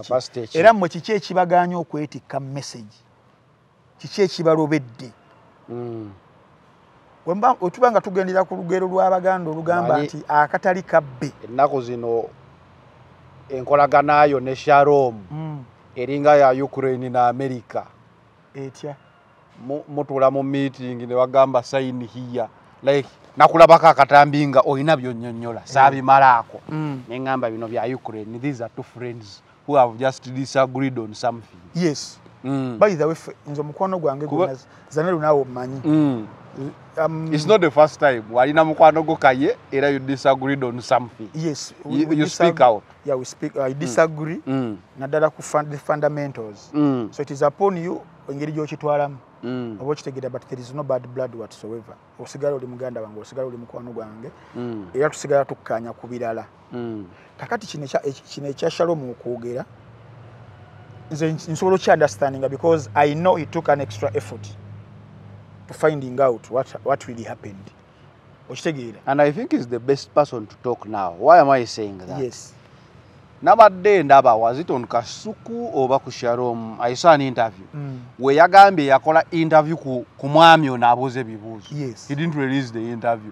N'agenda ne kusomera. So he's the only journalist I think who has two sides. And the challenge is abantu babuuza lwaki tewazita zonna abantu bo ne beesalirawo. Why do you conceal one and put one? Why do you become the judge? Okay. Kati nga naye akugamba mu defense ye y'okusinziira we yagendayo yafuna better ye kyeyalaba ekiri better. They wano mu mawulire you just have to balance. Nokirekera ki? Omulabi. Nokirekera abalami. Maybe kijjamu because of the biasness that he was part of the school, that kind of biasness conflict of interest. But nze ng'omuntu byayogera byawa sibiwakanya. Okay. Sibiwakanya kuba ya taking that extra effort. Nayo yagala bive mu muntu asobola obeera accountable. Asobola obeera accountable kubanga naye bamutaddemu omugwa musajja wa kati gwe bali mu kusika gwe bali mu kutuga. And is the weaker factor here. Yes, nti bali mu kumutugisa muguwa. Bano bo bagumutaddemu. Bano kibalina okukola okumwambulamu omuguwa. Bo kujja ne beetikka message eyo. Oba ne bajja ne ba echoing the same message. Okitegeera. So, somero lina okuvaayo. Neri stating categorically as everything happened. Nake nkubuuzeera akala. Shalom claims nti yalaba ebifaananyi. Abazadde bagamba tebaabibawa. Who is the best person okulaga ebifaananyi? Anti awo wonna tuli mu biki ebiri mu kukolebwa obubi. Kuba ye yabibulaga baabiraga Shalom ng'ani mu scenario. Ekyo nange ekibuuzo kyanneewuunyisiza nga omuzeeyi akibuuza.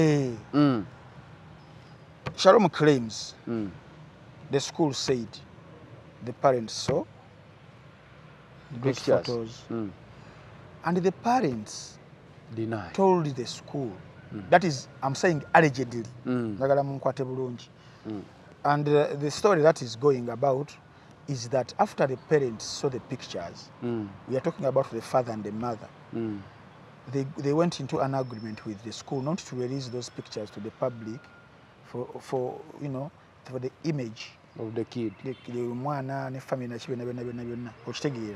But I'm still adding on allegedly. That is being said. I don't know what happened there. If they went into an agreement not to release them, don't know. Then how did they get released? Because now they are released. Are they released on the public domains? I saw somewhere kumuwalanga balinga gwe batadde mu thumbnail. I'll look for it. Have you seen that picture on any forum? No. Publicly? So the saying goes, don't release it to the public. So have you seen it publicly anywhere on any platform? X, Facebook, Twitter, print? No, I saw someone showing it to someone. Yeah, like the host. Yes. Yes. So awo nawo natulemu awo ate nono naye third party, that means are being shared. Kakati kyenkugamba awo nawo nze ndi mu ku pointingira out how worse the situation is being handled by the school. Abaganda balina olugero lugamba ensibambi edibya mutere. Yes. So bali mu kusiba bubi buli kimu okitegeera. Instead of putting these friends of ours who are going to be crucified for nothing, bakubemu emisumali hatred ye bagendeko babavume bakole batya byonna. How about you, the school, coming out? Have you noticed that the mainstream media has totally ignored this subject of discussion? All of them. Tewaliwo any mainstream media esobola kudiscussinga this topic. Bagiginoalize nga baba bagamba balete accountability y'ebisiyanga. Yes. Kati zeze mu kubibuuza ebyo ebibeereyo ne weebuuza lwaki oba kitegeera. Why aren't they not interested in something that is already in the public? Ngabantu balina ebibuuzo bingi. Doesn't it spark debate? It does. Oba kitegeera.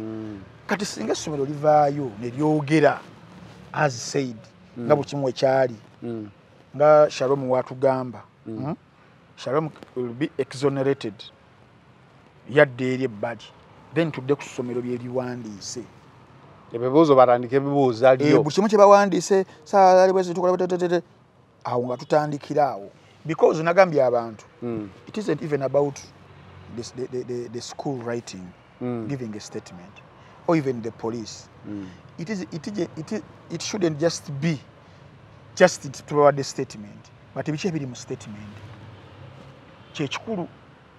Kwano ndabawo ne negligence on duty. Kati biyitirivu kyovala bante essomero likyesisigiriza to proclaim itself on this matter.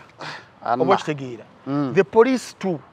Kale so bali lemereddwa because tumanyi police teyina interest ya muntu gayina kukoleramu eyina kukola as accordance to its mandate. So why isn't the police releasing anything?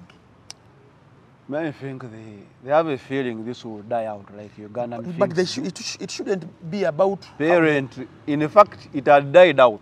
Senga parent they have the account of the story. But I think that is very, very wrong. Galiga break in the media. Yeah, it is wrong. Galiga break in the social media. Then in the omwana yesse omwana ne bamuvunana okwetolwa ekyejo. Until omuzadde we yajja mu camera, that is when the important questions began being asked. So don't you but think, before, people had made fun. So don't you think police n'essomero babanjibwa public babanja explanation? Don't you think? Of course, they should give us the explanation. Yes. The public deserves to know and wants to know what really went down. Kakati awo, I think chiri more to the perception essomero after releasing the statement kigenda gireka mu mbeera ki banagirowoleza ki as moving forward nadala ku business yalyo. Let's pretend omwana yetta. Let's pretend. Under what circumstances muyettira era abalala abaana because tudidinga n'abaana abataba bana ebizibu olumu ebiri psychological.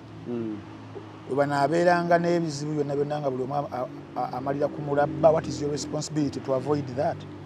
Kubanga mu mawanga gali amalala n'obeera ng'oli ka cliff ka kizimbe ng'oyagala kwetta bakwegayirira poliisi bakwegayirira n'akwetera omuntu akwogeza wansi nebateekayo ebintu nti obeera ogudde okitegeera. Era yogera nnyo mu mawanga amalala wano e Uganda ne bakolako ku kizimbe ng'oyagala kwetta. Era gweokimanyi nti singa basindika apart from the public eyinza okukuleetera emifaliso police ezaga we will tear gas you my friend calm down. Tetwagala kajanja wano. Era sekanjakko singa obeera nga Google batumye njogereza ntambi n'akufaako nga yeekasusi n'omulimu oyinza obutagusigaza.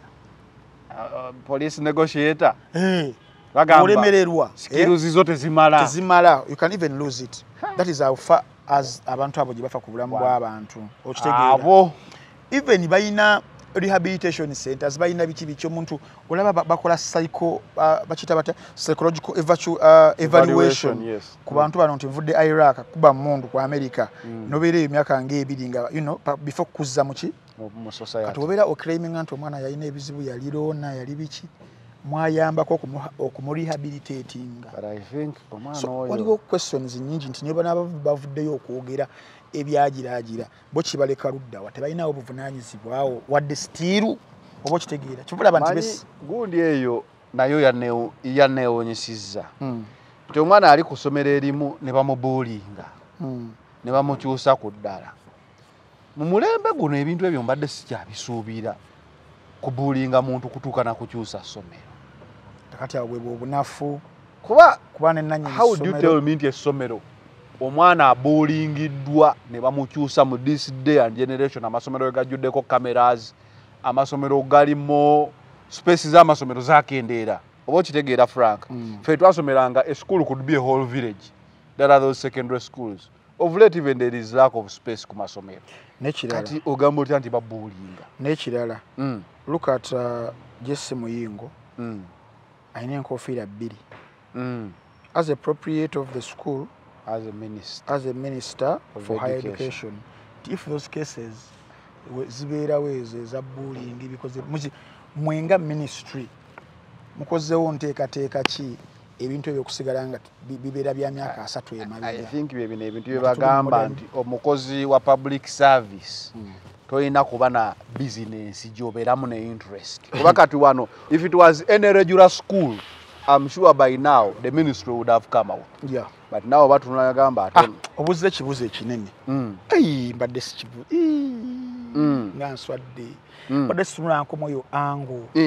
What is the Ministry of Education? If it were any regular school. Okunoonyereza kwa ku district obeerako bakita kiddeo. District Education Officer. Ow'emukono. Ye yagenzeeko okunoonyereza. Wandirabye wano walabako obusomero buno nga gavumenti ekebera obutalina bisaawe. Bedmaster bakwatibwa baani. Sikaba kuba kasomero oba na restaurant. Restaurant ku katundu. Naye abajja okukyekera. KCCN sindika wa health because ebityabe de balaba obadde osobola okuliisa abantu sowaani y'emmere. About the school ng'omwana afudde. Where are these bodies? Senga wadeni ali munda. Buyo. Kyekyo kye bakugamba. The district education officer. The ministry itself. And I think this case will never be solved now. And the saying goes, justice delayed is justice denied. So if they delay, nagaye muganda wange Shalom namugambye Shalom abantu bakyakuvuma era bagenda kuvuma. You might be right in whatever you're saying, but you are not the right person okwogera. You might even be the right person, but if there is no correspondence in what you're saying with the body nga somero ba police, abantu ge bagenda kulabanga devil's advocate who is trying to carry across that is amawulire wa internet babo wa sente so bajja kuwoleza bingi bakubuuza oyogera mu suuti they will scrutinize you and namugambe you might be even right.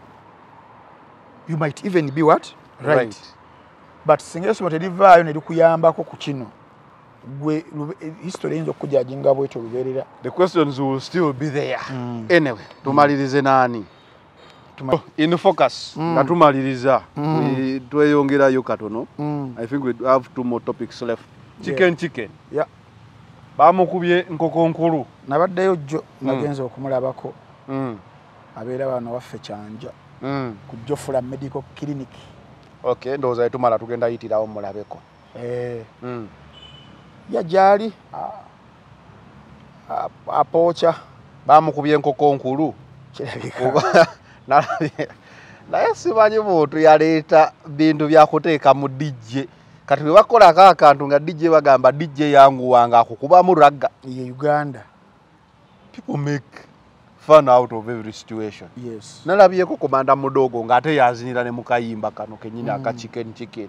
Nansamba nankola ki. It's now the trending sound. Yeah. What happened? Oyo yabadde mugagga wabaddeyo. Sali yone naweebwa invitation nengi declining. Because I've learned. Oyogera bwotyo nzijukira olumuwe mwali era ne kyaliwo Shalom. Yali ani agenzo basalako. Yali muwagizi wa Spice Diana. Muwagizi wa Spice Diana cricket over. Kushiku press conference ya King Sir. Yali abasazeeko. Era nkampita wano ku da final channel. Omuyimi ne wobe oli mukwano gwange otya. Bibi ne bifo osobola okumpita n'enzijja. Nga waliyo either ekivulwa press conference yo byenneesiga for my own security, my own sanity. Serena Hotel. You manyati not every Tom, Dick and Harry will go. Ababana abamu nadala bayina gundi ezo mentalities ezo na bichezo. Bayina ebifo nabo bebatyamu okujjamu. Twena banguyiza nnyo bulamu. Ekifo nga Sheraton Hotel Gardens. Ekyo kivulwe kibeerayo, I'll go. Manya oli wankolako obuzibu. Atagenda amala gayitamu buyisi bwatyo. Okitegeera oba ne Serena weebityo. Nebino ebisigadde nayize. Ogabeera mabaala. Nesonyiyidde ddala. Ogenzo ojja mu liigi zange. Nenkugamba nze so ndaba ntambire nga ku status ekiro ya ntambi nze ndi wano ndaba ka DSTV nga wensazeeko ewaka onombuulira enche ekidaba kiba olikabeera kabbiya kateeka mu firiji kati ewaka mani we besamba nenzijjayo nga tukubaliyo Sociedad kabeera ka whisky we kabeerayo wali DSTV njirina PlayStation weri muno wachi weri omukyala wali emikwano gyembeera najjo giri mu environment yange kyanja kisaasi bokoto wewati okitegeera otherwise wetutayigira ku nsobi ezaffe ffennyini n'ez'aba victims abamu ab'ebintu ng'ebyo tujja kufuna situations eziri much worse nze olaba ne campaigns zennyini wali omuntu yangamina entambi oli mukwano gwa nalukoola nnyo nnyo ne tutakolako mu campaign wadde n'emu not because saagala nandiyagadde okugendayo nandiyagadde okubeerayo naye naffe tufuna information olumu agamba ntambi noomanyi wano tewalisaze bakyusa omwana ekigere bambi oli haitawa nafuna information nti list yali mpanvuko nga they are targeted neŋŋamba my contribution egenda kubeera bweti mu lutaba luno lwe tulimu yes, I'll analyze issues, I'll do my research, I'll add my voice naye waliwo olumu awamu nga unless otherwise so kirulinga out definitely but unless otherwise so muganda wange chicken naye ku lunaku olw'omukaaga bw'atyo olwo mulimu gwakola he's an influencer I think omukutu gwe gwalina ogwa TikTok he has numbers so omuntu abeera nga ateeseteese yoyo Doni Chris ajja kwetaaga abantu we bati abayinza okuaddingako ku mukolo gwo ogw'okugulawo ekizimbe kye you need figures ezirina numbers you need faces is recognizable. Don Chris ekyo kizimbe kye bagulawo is that the story is on Fangoni empya okwali zifulaga za Fangoni or that's another I don't follow. I don't follow such. Okay. But me I was given an invitation. Ningamba sijja kujja kuba sachi bagamba mu bigambo. So olw'ensonga nti abantu ababa baleetebwa ababa bazze okubugiriza omukolo agenda kufuna from different walks abagenda okujja and believe me you nadala fe mulimu guno gwe tukola ogw'okwogera ku bintu ku bantu criticizing analyzing issues ojabawo omuntu gwe wakosa either mu bugenderevu oba mu butali mu bugenderevu muli mulinga gwa judge so wakusanga awantu agamba ndaba ku kimbadde ngenda musanga wa walala kamoyero wana ebibye tusetolinge scores n'olulala olumu abamu ng'oli high profile kati nga ntambi oli asobola n'okwegayirira host akuyite mu mbeera zonna nga wokawuka walowooleza wayinza okukusangira kati oba teweefumitiza nga teweegendereza tobalaabalamu topimapima. At the end of the day this is what they will serve you. Yes. A bottle of Smirnoff or some 4 beers, some chips and chicken and spaghetti, like something worth 30,000 or even less. Or even less. Even some bagabane busumbusa kati nobala mafuta gogenda ovuga to go to be humiliated. Yes. To go there okubugiriza omuntu atalina makulu. Yes. Like that is how I chovolaba sigenda nnyo mu bintu ebyo era omuntu asogambaza nero nazo okulaba ninga kati onagenda kundaba antwale angulira akasowaani ka chips mitwale 3 ena kale it is money and the katase maybe naye wembala nange kyenteekamu okujja unless dala nkuvaluinga nga ndaba naawe onvaluinga sometimes it's not worth it obuntu bona bogenda okupa mbuvugamu buvuzi mafuta kujja kukulaba oba kitegeera so ntunulira chicken avuge motoka ye azze ku mukolo kati ali mu ddwaliro biru zo kaze yakasasula ebirwaliro by'ennaku zino nawe babibbi olukuteekako kanula nti 3 gwe kasitaba kufumita ku musuwa kati ogenda nolaba kye yafunye eri ne kya spendize a person who stayed home is much better. Kati olumu bwami womuddiramu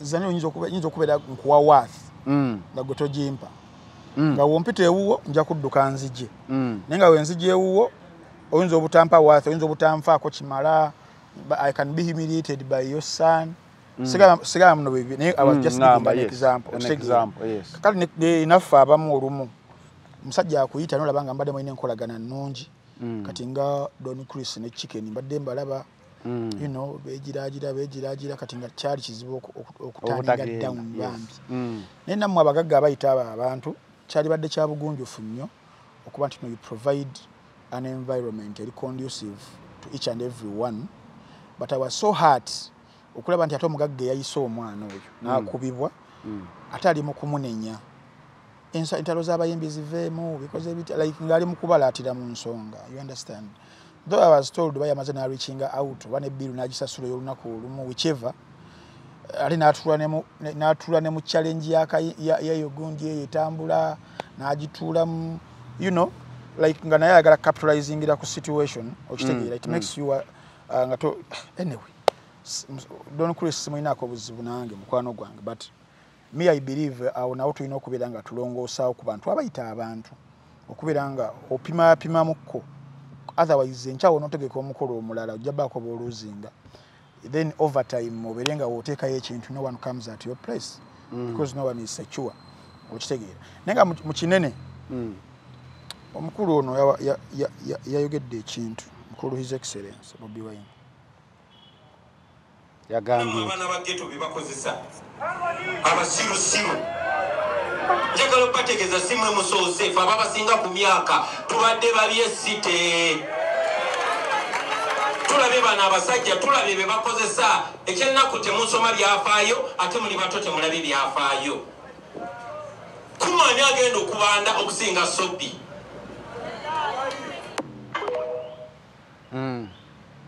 okitegeera nti tuli mu society gyetuwangaaliramu erina abantu bangi nnyo abali underprivileged ku bintu ebyenjawulo ku resources ku information ku education netucreatinga eno betubeeramu betugamba abaana ba ghetto abakyensi abavaako biki byonna olw'okunyigirizibwa kutunyigirizibwa awamu ffenna mu ggwanga Uganda netucreatinga sekta eyo bwetyo eyanerole eyo sekta eyo mulimu abaana bangi nga tamanyi like future ye nga eri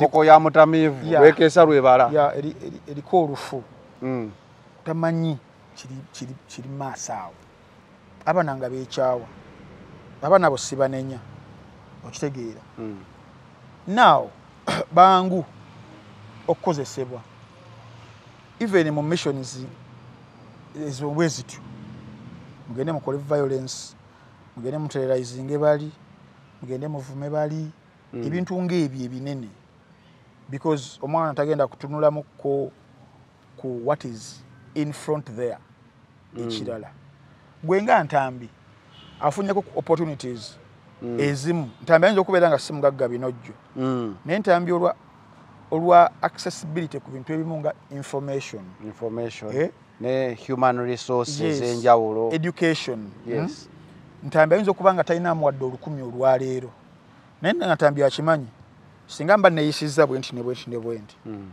mu mwezi ate ogumu awo ate ngenda beera much better alivinga mu hope naye bali abaana balivinga mu sense of hopelessness okitegeera kyova olaba nti bangu okukozesebwa naye nga buli akozesebwa mu mbeera ezo amaliriza either ali wansi fit 6 wansi oba ali mu kkomera waliyo fitimu gye baali bazanye nga Kibanda awangudde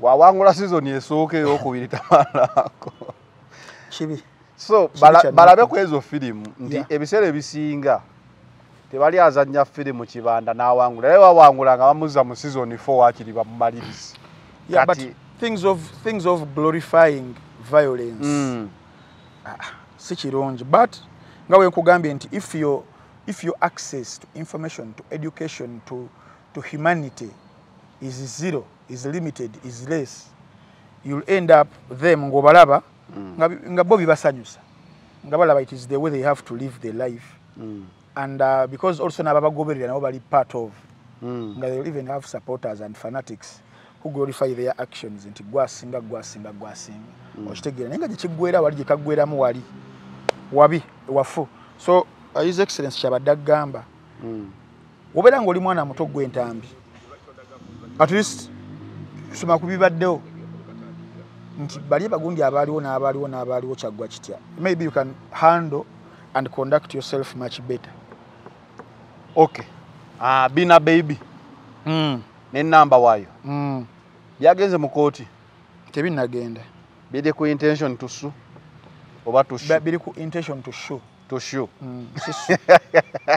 Bide ku intention to sue. To sue. Oba to foot. Kwanga ate binatuka mu kooti olwaleero. What happened? What happened? Mu lutabaalo olubaddewo struggle ebaddewo wakati wa Ssuuna ne mukyala we. It is very unfortunate nti byajja mawulire. But that is the price you have to pay when you're a personality. Sometimes if you don't handle yourself better, every dirty linen will get exposed in the public. Noba wasizza bubi kijja kujja mu public. And everyone is prone to it. Ebyaddala cases ntono nnyo abantu behandlinga better ne balivinga life nga bali wano waggulu nenga life eri private baba batono nnyo. Ola circumstances ezitwetoolodde. Oyinza okubeera nga you handle yourself better gwenga Zanel omukyala n'agenda n'akuyiwayo. Omwana wo n'ajja n'akuyiwayo nga tomuteeseteese bulungi. Ng'ate balina okuwandiika nti Zanelozi kuba oli ye is a little known. Yes. So we bityo bwe bulamu bwe tutambuliramu naawo ensonga za Ssuuna ne Nambwayo era nazo zaali Ssuuna Benizi Nambwayo. Yes. Abasinga mwazigoberera si bipya naye gye zaakomekkerezeddwa nga waliwo ebbaluwa eyava ewa nannyini ttaka erimu nannyini property agency amanyiddwa nga Kamoga nga awandiise ebbaluwa era intention to sue Ssuuna Ben ku lumbe lwe twaliko olw'okuzika maama we olw'obulumi Ssuuna bwe yalimu ne mental status ye ndowooza etaali beta n'abaako ebigambo byayogera olw'obunyiivu ebyahatinga bizinesi y'omusajja n'omusajja ng'omuntu n'awandika ekibaluwa ndowooza waliwo yakiyingiramu wakati awo n'alaba nga now it is the best way abantu bano batabaganya. Mu kubatabaganya awo tugenda okulaba ng'ebyavaamu mu lutabagano olwo mwe mwali ekyokufunira Nambwayo ettaka eggayaaza n'okumuzimbirako ennyumba weribeera ewedde agenda aggyeyo ebintu bye eri gye bibwamidde ate gy'atali bidde wano. So n'ettaka lye limuddire kalina yemuddire obulamu bumuvinge on. Entabagano eyo yaliwo ow'etyo. Naye entabagano eyo ejjawo amanyi waliwo if I hurt you emotionally because ebitya byonna oba singa onkuba oluyi muganda wange oyo najja n'atutawuluza abatutawuluza naye tekijjaawo kyonkoze ngenda n'obulumi obwo forever n'okukukyawa nsobola okuba nga batutabaganyiza. So I think that is what happened. Nti baatabagana buli omu yamugaa gwekwatira wano naye tekijjaawo bulumi bano ababiri bwe beetuusaako. Kyova olaba nti okutabagana we kuggwaawo Ssuuna Ben era asigala ye akyazzazzaayoko ew'omukyala bakubayokko akasukayo obuyinja obutonotono akasukayokko ku sayidi y'omukyala eno. I don't know if she plays it for the public gallery, but she looks a very distinctive, humble, down-to-earth kind of personality. I think she also listens. Kuba abantu bamuyisaamu eggaali we yagenda mu kuteesaganya afaanana awusi gundi. Yasiba ku kaviiri. Yes. Yeekubaakubako ku nfuufu. Nanti kye ngamba nti maybe she knows the public gallery eyo engeri gyezannyamu engeri gyakola omulimu ogw'amawulire. But maybe the man knows better omuntu nga ye. Ffe nga tulina ekifaananyi kirala kye tumanyi kyatuwa kye twagala, in fact twagala biribiri naye ng'oli omwami we yalina ekikye oba okitegeera kyobola nti omwami asigala zaawo. Naawo wakati mu lutabaalo olwo omukyala Bina Baby tuba tuli wano wennyini nzijukira twayitwa Kamala Sunday National Address moyo Chubiko eyo neddako wano nga balinze Kasuku. Bina Baby nani Lolo enkokolo ya mugoba webale Bina Baby n'omukyala oli yani Nasaasira Jojo ye Jojo Dodo bamuyita Dodo lwakuba alina endodo oba Dodo kiva mu Dodoviiko Dodo Viko. Nedda sebo ngode nkulimba. Kiva mu ye Dorin. Dorini. Badde manyi batunira figeni wagambe Ndodo. Era Ndodo. Kali akayimba kabeera. Goko yegoto bakuyita Ndodo. Kobo Dodo. Era yo Ndodo. Ya Ndodo. Moyo interview gye bakolerawo.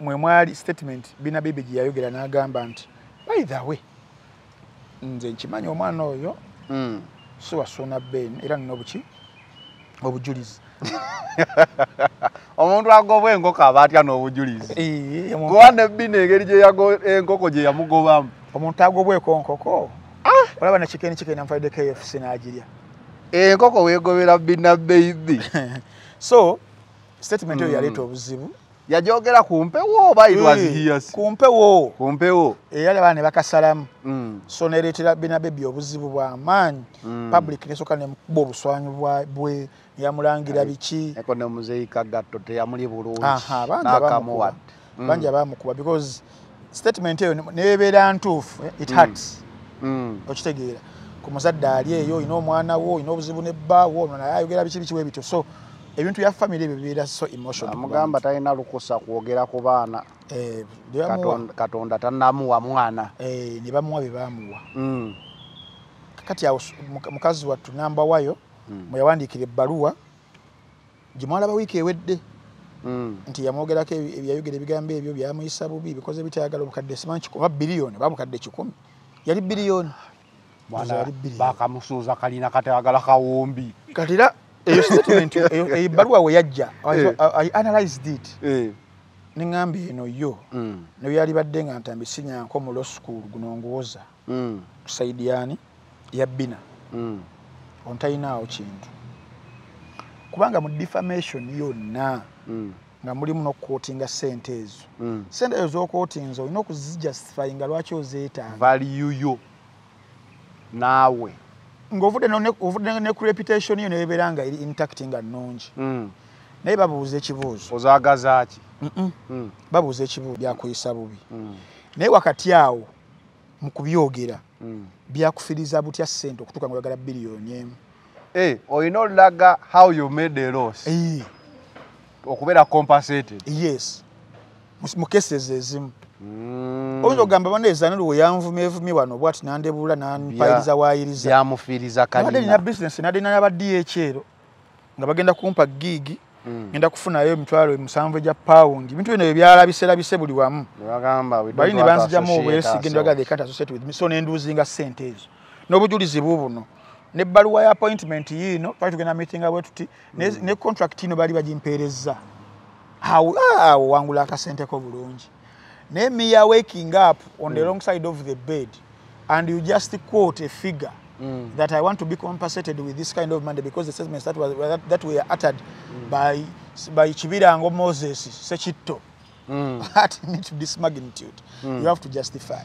naye ndowooza abantu beeyagaliza buwumbi kuba buli omusanga egyo ateka gondi dokita n'ennaamu kyekyo buli omu ayagala kawumbi mu remuneration wano ng'omulamuzi asala omusango ne guba gukusinziza ne nga walebula ntambi ekyo kyosobola okikkiriza n'ogamba ekyo nja kyetondera naye ntubuulire namufiiriza ntya naye kino omulamuzi amateeka gonna oba emisango egyo bakaayana ku tteeka 1 ne bakaayana ne ku nsonga eyo yennyini gikaayanako bukaayanyi okitegedde kakati omukaayana awo nti biliyoni ddala emu nagikufiiriza ntya gyoyagala nkusasule ekyo ne kibeerawo ne mukikaayanako ekibeera ku kya reputation yo ngisiza wansi n'olw'ensonga eyo biki nga tugenda tukaayana ku reputation kyokka gwe omusajja abadde anyuma engeno yefukirafukira ku kkubo abaana ne bakuyimbamu n'obuyimba n'ogamba nti nno ntambi yakwogeddeeko ekitiibwa konna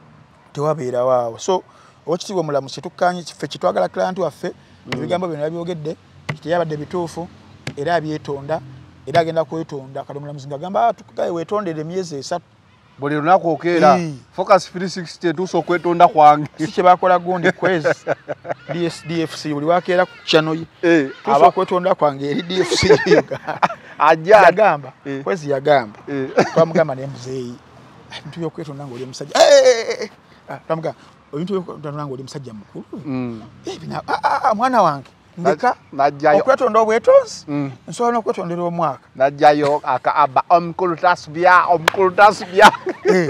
kati ekyokwetonda omuntu yeetondera emyezi eta abala omukulu tasubya naye omuntu okuwa billion so baloyers ba Bina Baby batonako olwajjo ne baddamu ebbaluwa eno eya Nambwayo nabo ne bastatinga bulungi nti ebyo nebyogera mu bbaluwa eri client waffe talina kyakkirizaako n'ekyo n'olwensonga eyatulagidde tugende mu kooti mutuwawaabire tugende tumuwuliriza ate nga bamuwema so kigenda okuggwera naye Nambwayo akole kimu agule akabutoka k'enkoko zino zebatunda ogumu ebbiri alabe Bina Baby watudde azite ajja kugoba kubanga ekyekweseemu munda kiri bwe kiti nti waliwo audio yadakika 10 n'ezo 15 kasuku oyo agimpulizisaamu luli nga Ssuuna Ben ebigambo byayogerera Nambwayo ne ku nsonga eyo Bina Baby gye yayogerako bagikonako era nga ye yabigamba Bina Baby okitegedde era n'agamba Bina Baby oyo wakusongeramu wona nze wendi naye njagala tekinologi so ogedde ku audio waliwo audio etambula nga waliwo ayagala okugula abatemu wamuwulidde agiwulidde nyamba banna ajja kwanza yaleta audio kane oyo yaziye wakano olaba atunula mutunuzi bwati na enkeera nagas jeno bagala kutwawula ere voka spirit 6 tubadde basponsor ba yes basponsors natemu navaako bannange nabaganda banga abamuno watch muno wakiye kugamba nti ku mitwalo 3 egya Uganda subscribing nabo buli mwezi oberenga owerolera filimu z'aba VJs ba Uganda bonna bali okwo so muno wachi ekirungi kye ne obera oli wano ku Kevin Gardens obera kusimu nolaba ka filimu wana akajetiri mpola nga kuba emigere nga gwe chicken nawe nawe go okwerwanako obera nga oli waka ku smart TV yo gyolina application kweziri ku smart TVs ezisinga ngo downloadinga nga filimu zirabire waka obera ngo ina laptop oli ku workstation ba desktop ngogenda bugenzi ku browser yo joina ngoteka mu www.munowatch.com munowatch obulungi bwayo films zibeera mu kifaananyi kirungi films zibeera zinyuma films zibeera mu vijje goyagala ate mu ddobozi nga lidungi nnyo ate kirungi tukuwa options kyosalawo gwe yesalirawo ba vijje suina kategori yabwe yaba vijje ogenda mboti oba yagala VJ Junior ngoteka oba yagala Jingo oba yagala Emmy oba yagala Ice oba yagala ani oba uliyo eyo category nebeerawo category ya movies genres netuzawula eza action nezibeera mu category yazo eza thriller eza horror eza comedy sibya gatika noberanga obeero scrolling about bikubuzaabuza fa abakyasinze navigation ennungi ennyo ku mukutu gonna gwomanyi gonna ogw'okunsi. So subscribe with us right now. Email address joba wetaaga yokka ne password gyoyagala. Nabagamba abantu password yange. Arsenal will never win Champions League. Ejja kukyuka. Omanyi bakugamba password ye wangadde nnyo. Change password. Season ene ejja kukyuka. Nina akantu ke badde njagala okukubira. Yes. So muno wachiye munaye. Akantu ka Balamu. Balamu yagamba obakeeka. Balamu yagamba nti yali tamanyiza mbali namutega namboze namuyita useful idiot nga tannamutegeera bulungi. Nengamba basajja sebo batereka obuntu bwabwe. Kakati ndakatono nabaganda bange aba Facile Safaris. Facile Safaris bano bakuyamba okuteekera olugendo lwo wano olw'okulambula awantu wonna. Okubeera kulambula ndala wildlife eyo.